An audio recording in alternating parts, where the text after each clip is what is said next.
Pinapunta ni Isaac si Jacob kay Laban.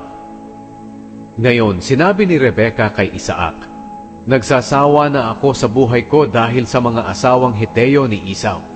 Kung ang magiging asawa ni Jacob ay taga rito rin lang na isang babaeng Heteo, mabuti pang mamatay na lang ako." Ika-28 kabanata. Kaya ipinatawag ni Isaac si Jacob. Pagdating niya, binasbasan niya ito at inutusan, "Huwag kang mag-aasawa ng taga-Kanaan.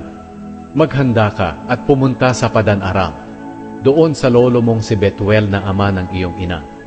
Doon ka pumili ng iyong mapapangasawa sa isa sa mga dalagang anak ni Laban na kapatid ng iyong ina. Naway pagpalain ka ng makapangyarihang Diyos at bigyan ka ng maraming anak para maging ama ka ng maraming grupo ng tao. Naway ibigay din sa iyo at sa mga lahi mo ang pagpapalang ibinigay niya kay Abraham, para maging iyo ang lupaing ito na iyong tinitirhan ngayon bilang isang dayuhan. Ang lupaing ito ay ibinigay nga ng Diyos kay Abraham." Agad na pinapunta ni Isaac si Jacob sa Padan-aram, sa lugar ni Laban na anak ni Betuel na Arameo. Si Laban ay kapatid ni Rebeka, na ina ni Jacob at Esau.